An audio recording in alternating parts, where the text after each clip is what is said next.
Naam, karibu tena mtazamaji, na tuendelee na taarifa ambapo shamra imeshuhudiwa katika baadhi ya maduka katika dakika za mwisho za kurudi shuleni ambayo ilifanyika kila muhula mpya wa masomo kila mwaka hapa nchini, ambapo wazazi na wanafunzi hukusanyika katika maduka ya vitabu katika dakika zao za mwisho kwenye maandalizi ya kuwarejesha watoto wao shuleni baada ya likizo ya mapumziko.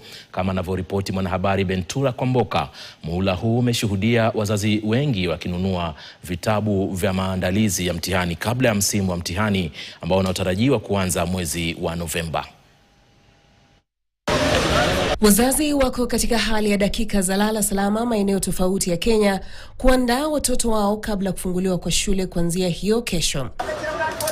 Katika hesabu ya mwisho ya siku moja iliyobaki katika jiji la Nairobi na miji mingine, ndani ya kila duka la vitabu kumekuwa na foleni, huku wazazi wakionekana na orodha ya vifaa vya masomo wanavyopaswa kununua. Na katika kila kifaa kwenye orodha, wazazi muhula huu pia wamelazimika kutoa fedha zaidi kutokana na kuongezeka kwa bei ya bidhaa. You know, for us, tunakuanga the last minute people. So nimekimbia kuja kuangalia 1, 2, 3 vitabu, revision books, alafu rim papers, na requirements kadha wa kadha. Yeah, you know, alafu price pia iko a bit high. Huku ikiwa ni mazoea kununua kwa vitabu vya kusoma wakati huu, si vitabu hivyo pekee, bali kwenye maduka ya vitabu wanasema kumekuwa na ongezeko la ununuzi wa vitabu vya matayarisho ya mitihani. Size vitu zenye zinaenda sana ni rims, stationaries, vitu za exams.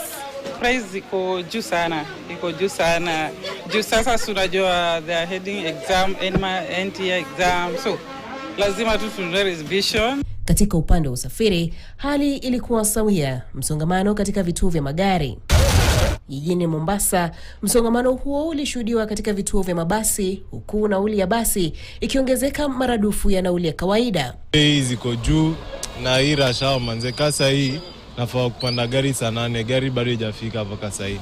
Na tumelipishwa 3500 na kawaida bei zinakuanga 2500 hapo around hapo.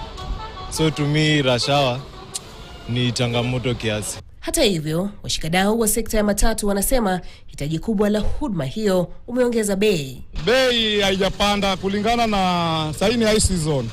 Umejua biashara ya basi huwa inalingana na movement vile inaenda. Saila abiria wako wengi wanaongezwa kidogo. Saila abiria hakuna, pia kampuni inaenda sare inaweka bei chini.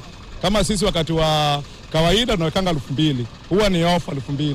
Gari kipanda ni 25, zingine 3000, inalingana na distance mahali abiria wanaenda. Huku bei ya sare mpya, vitabu na nauli ikiwa ya juu kwa wazazi, kufunguliwa kwa shule tena kuna gharama kubwa, lakini kwa wanafunzi ufunguzi wa shule ni awamu nyingine ya kuhitimiza ndoto, matumaini na matarajio. Bentura Kwamboka, KTN.